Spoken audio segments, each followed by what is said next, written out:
Syria में हम बुरी तरीके से हारे, ईरान के टॉप जनरल ने पहली बार माना और रूस पर लगाया है बड़ा इल्जाम। जानेंगे क्या है मामला। तो वहीं दूसरी तरफ बांग्लादेश के बॉर्डर के ऊपर होने लगी है एयर स्ट्राइक। किसने किया है ये एयर स्ट्राइक? जियोपॉलिटिक्स में बहुत कुछ चल रहा है, हमेशा की तरह जानने को मिलेगा बहुत कुछ। आइए जानते हैं इन खबरों को विस्तार से। ईरान के एक टॉप जनरल ने पहली बार स्वीकार किया कि ईरानी शासन को सीरिया में बुरी तरीके से हराया गया। इसके साथ ही विद्रोहियों के हाथों हटाए गए पूर्व राष्ट्रपति बशर अल असद और रूस की नाकामियों को भी बताया है। तेहरान में एक मस्जिद में दिए गए भाषण में ब्रिगेडियर जनरल बहरोल अस्बाती ने यह भी माना कि ईरान इस समय इजराइल के साथ एक नए टकराव को झेलने की स्थिति में नहीं है। हालांकि उन्होंने लोगों को आश्वस्त करने की कोशिश की कि सीरिया में सब कुछ खत्म नहीं हुआ है। द टाइम्स की रिपोर्ट के अनुसार अस्बाती सीरिया में शीर्ष ईरानी कमांडर थे और वहां सभी ईरानी सैन्य गतिविधियों की निगरानी करते थे। रिपोर्ट के अनुसार अस्बाती ने सीरिया के मंत्रियों और रक्षा अधिकारियों के अलावा रूसी जनरलों के साथ काम किया था। खामनेई के सख्त शासन वाले कट्टर ईरान में इस तरह का बयान दुर्लभ है जिसमें अपनी असफलताओं के बारे में बताया गया हो। राष्ट्रपति मसूद पेजेश्कियान समेत वरिष्ठ ईरानी नेताओं ने भी सीरिया में असद शासन के पतन को काफी हद तक कम करके आंका, लेकिन अस्बाती ने खुलकर बात कही। अस्बाती ने 31 दिसंबर 2023 को तेहरान के वलियासर मस्जिद में भाषण दिया। इसमें उन्होंने कहा कि मैं सीरिया को खोने को गर्व की बात नहीं मानता।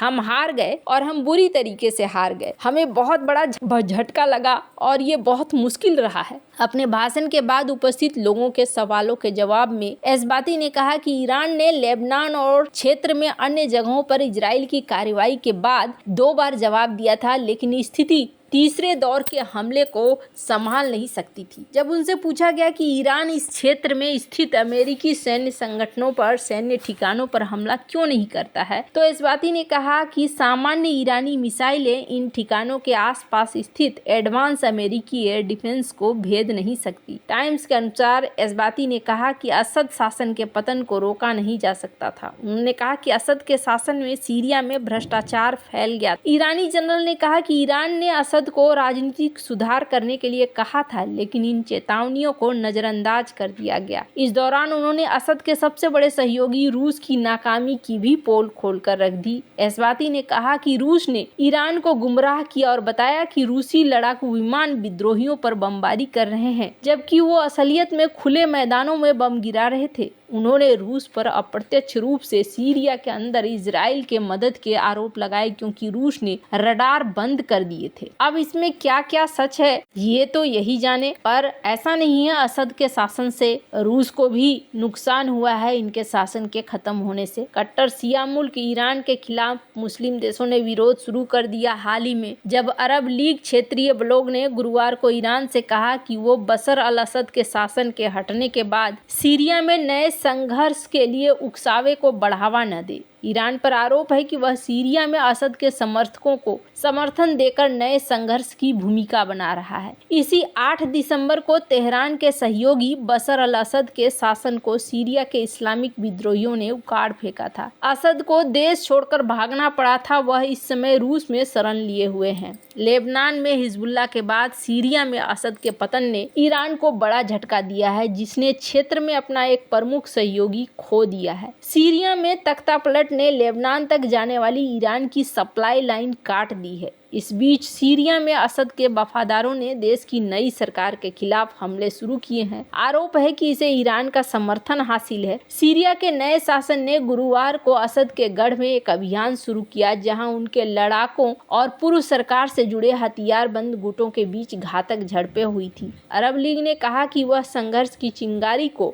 भड़काने के उद्देश्य से कई सीरियाई शहरों और क्षेत्रों में हो रही घटनाओं पर चिंता के साथ नजर रख सकता है। एक बयान में अरब लीग ने सीरिया की क्षेत्रीय अखंडता और स्थिरता का सम्मान करने, हथियारों के राज्यों के हाथों में सीमित करने, सभी सशस्त्र गुटों को भंग करने और विदेशी हस्तक्षेपों को रोकने की आवश्यकता पर जोर दिया। बयान के अनुसार लीग ने कहा कि वह सीरियाई लोगों के बीच संघर्ष को बढ़ावा देने के उद्देश्य से ईरान के बयानों को खारिज करता है। हालांकि इसमें यह नहीं बताया गया कि वह कौन से बयान का उल्लेख कर रहा था। खैर, ये देखने को मिला कि रविवार को ईरान के सर्वोच्च नेता अयातुल्लाह अली खामनेई ने असद को सत्ता से बेदखल करने के बाद सीरिया में एक मजबूत समूह के उभरने की बात कही थी। खामनेई ने कहा था कि देश के युवाओं के पास खोने के लिए कुछ भी नहीं है। इस बयान को ईरान की तरफ से सीरिया में असद समूह को फिर से हथियार उठाने की अपील के तौर पर देखा गया था। हालांकि तेहरान के विदेश मंत्रालय ने इस रिपोर्ट को निराधार बताते हुए निशाना साधा था। जहां एक तरफ सीरिया में ये सारी चीजें हो रही है, तो वहीं बांग्लादेश बॉर्डर पर भी घमासान मचा हुआ है। और अराकान आर्मी के हमले से जूझ रही म्यांमार की सेना रूस से सुखोई 30 फाइटर जेट मिलते ही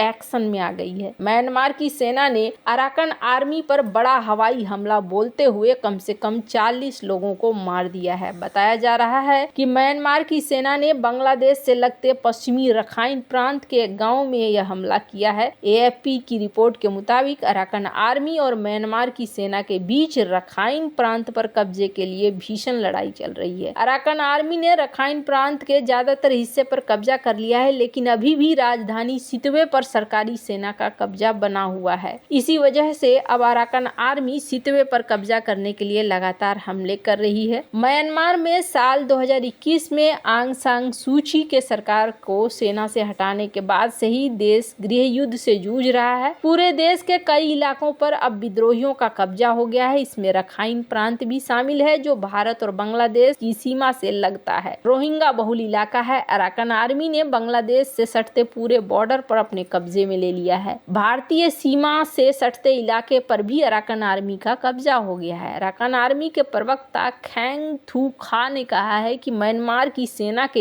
एक विमान ने क्याउक नी माओ गांव में हमला किया, जो रामरी द्वीप पर है। यह हमला बुधवार को करीब 1:30 बजे दिन में किया गया। इसमें 500 घरों में आग लग गई। उन्होंने कहा कि प्रारंभिक रिपोर्ट के मुताबिक इस हमले में करीब 40 लोग मारे गए हैं, 20 घायल हुए हैं। स्थानीय बचाव ग्रुप के एक सदस्य ने कहा कि 41 लोग मारे गए हैं, 52 लोग घायल हैं। उन्होंने कहा कि हमारे पास दवाओं की भारी कमी है, जिससे घायलों का इलाज नहीं किया जा पा रहा है। म्यांमार की सेना ने यह हवाई हमला ऐसे समय में किया है जब रूस से 6 सुखोई 30 SME फाइटर जेट मिल गया है। गत 28 दिसंबर को रूस ने म्यांमार को 6 सुखोई 30 विमानों की आपूर्ति कर दी है। म्यांमार की सेना ने साल 2018 में एक समझौता किया था, जिसके तहत $40 करोड़ में रूस ने ये लड़ाकू विमान म्यांमार की सेना को दिया है। ये एक रूसी लोन के जरिए दिया गया है। इस पर सौदे की आखिरी विमान को 15 दिसंबर को म्यांमार की वायुसेना में शामिल कर लिया। भारत भी बड़े पैमाने पर सुखोई 30 लड़ाकू विमानों का इस्तेमाल करता है। अराकान आर्मी ने रामरी कस्बे पर कब्जा बनाए रखा है, जो म्यांमार के पश्चिमी तट पर मौजूद है। इस इलाके पर म्यांमार की सेना